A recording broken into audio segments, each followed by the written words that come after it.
السلام علیکم ورحمت الله. عزتمندو شکر دی چې الله روغ صحت را کړی او شکر دی چې اندامونه هم روغ استو.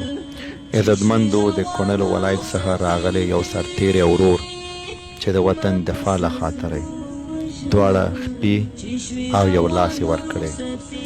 عزتمندو بیا هم دونه یو غیرتي ځوان دی چې هغه خپل همت خپل شجاعت له لاسه نه ده ورکړې. عزتمندو راځئ چې دغه د سرتیري ورور څخه دغه قصه واورو. بسم الله الرحمن الرحیم. زما نوم مسیح الله دی، تخلص مې همدرد دی، د کونړ ولایت د خاص کونړ ولسوالۍ اوسېدونکی وم. په مکتب کې ما زده کړې کولې چې ډېرې ناچارۍ د لاسه ما مکتب خوشې کړو. زه د افغانستان وسوال پوځ ته لاړم چې پوځ کې مې د یو کلن تعلیم وروسته کمانډو ته لاړم چې کمانډو کې مې وظیفه ترسره کوله. په کندهار ولایت پنجوایي ولسوالۍ کې عملیات کېدونکي وو. یو میاشتني موږ عملیات ته لاړو په تیاره کې.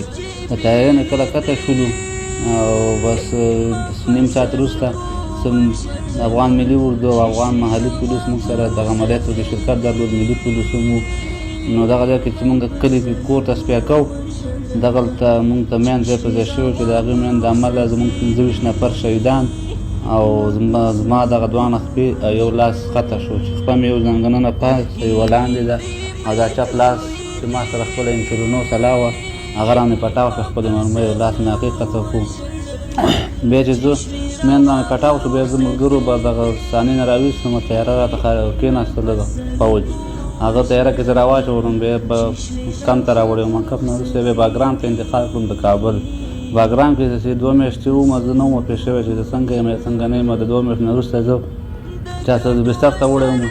چا سره بستر کې یوه ورځ نیمه بعد چې په ځان پوه شوم زما پلار راغلی ما ته ولاړو چې ما ورته ویله چې سترګې مې وغړولې. ما چې پلاره چې څنګه چل دی ګورې ښه وایي خیرت دې شته په ژړا شو وایي دا څنګه چل دی. ما ورته ویله ولا که پوهېږم. بیا هغه راته هلته نه وي. بیا ډاکټرانو ته مې ویل ما زما چې شی شوي د هغې بیا ورته ویل چې د خدای رضا ده دغه دواړه خپې او لاس چې زموږ په چاودنه قطع شوی دی.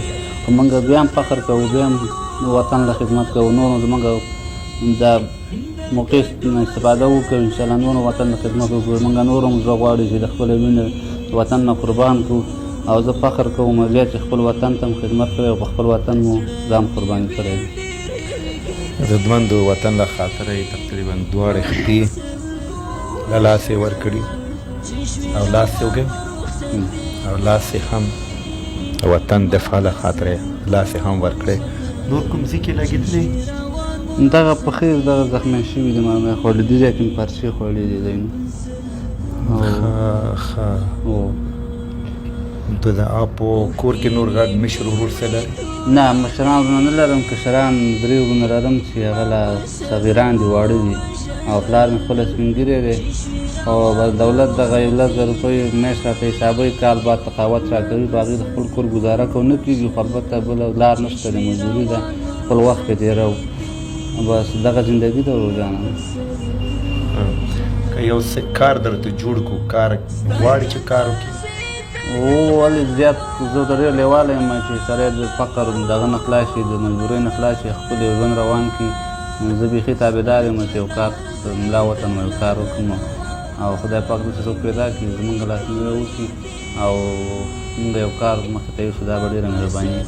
عزتمندو دغې ورور راسره یوه خبرې راته وکړه چې وایي غواړم تعلیم هم وکړم که ماته یو څوک کار پیدا کړي چې کار هم وکړم او تعلیم په باره کې راته ویلي وو. تعلیم په باره کې ما کله چې زه په مکتب کې وم خو د فقیرۍ او د دغه ژوند ډېر سخت و. زه لاړم د کور نه یعنې پټ لاړم او څه شوق او زه غریبي پوځ ته لاړم. پوځ کې کله زخمي شوم ما 10 صنفه پورې زده کړې کړې وي. د هغه نه وروسته چې بیا کله زخمي شوم بیا بېرته لږ صحت مې پیدا کړو. زه په دې چرګسونه هغه ټیلکي بایسکل کې یو زیات به مې ځان رسو. هغه 3 کاله مکتب مې پاتې هغه مې خلاص کړی دی. خو ژوند زموږ برابر چې زه وایم یو پاکالطب یم او راتلونکي کې بیا خپل هېواد ته خدمت وکړم. دا مې ولکه ډېر لوی ارمان دی. عزتمندو راځئ چې دغې ورور سره مرسته وکړو یو کار زمینه ورته برابره کړو تر څو دغه ورور خپل کار مخکې یوسي. زمری دی سرتیری دی که دې ته یو دوکان جوړ کړو یا یو کار ورته لږ برابر کړو دا ورور خپله کولی شي. او همدغه ما دې هم د هغو غوښتنه یې کړې وه په یو کار زمینه راته مساعده کړه ورونو را سره لاس راکوي چې دغه ورور سره مرسته وکړو یو دوکان چېرته ورته جوړ کړو یو کار زمینه ورته مساعده کړو چې خپل کار هم وکړي او تعلیم هم وکړي څه غواړي چې جوړ شي بس زما په وس خو دغه دکان کار ډېر خوښېږي چې یو ښایسته دکان سړي ته برابر شي د ورځې یو 200-300 روپۍ سړی خپلو بچیانو ته وګټي د چا د مقصد یو چا ته د لاس نیولو نه سړی بچ شي دا به یو غټ کار وي 12م صنف د وی لږ اوس مطلب پوهنتون کې شامل دي کوم مطلب څه غواړي جوړ شي ډاکټر انجینر چی سره د شوق دی زما ارمان دغه د اقتصاد پوهنځي سره چې سړی مونږ خو دغه ګرځېدی نه شو دفتري وظیفه یې کمپیوټر کاري یا حقوق یې دغه وظیفې مې ډېرې خوښې دي حقوق پوهنځی سړی یا اقتصاد وي دا به غټ کار وي زه انشاءالله هڅې به کوم کوشش به کوم چې انشاءالله پوهنتون به مو وی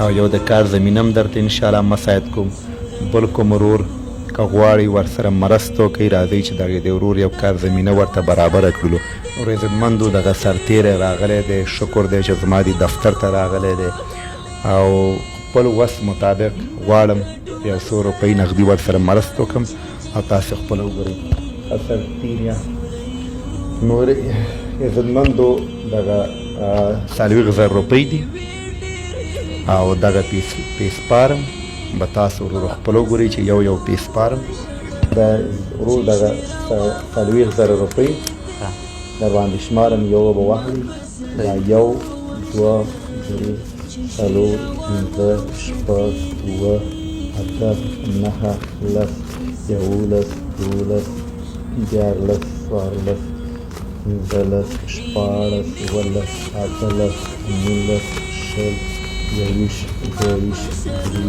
22 23 24 25 يوديش دوديش دريديش تروديش بينجاديش قديش وديش عطديش نحديش 40,000 روپۍ دی وروره ډېره مهرباني دغه 40,000 روپۍ دی روزي مبارکه میاشت را روانه ده په کور کې په حرام به تېره کړو دغه انشاءالله دغه یو میاشت دغه د روزي مبارک کار کېږي او انشاءالله چې نور هم کوشش کوم چې پوهنتون هم در باندې ویم او د کار زمینه به انشاءالله درته مساعد کوم ډېره مننه صحیح ده وروره انشاءالله ډېر عزت وکړي الله ستاسو ډېر پاملرنه وکړي چې زموږ غوندې بېوسه خلکو داسې نیوی کوئ او پاملرنه به کوئ ډېره مهرباني خیر اوسي انشاءالله عزتمندو دا وه زموږ خپرونه دغه د زمري دغې سرتیري سره انشاءالله بیا به دغه د ورور خدمت ته حاضرېږم په الله مې سپارم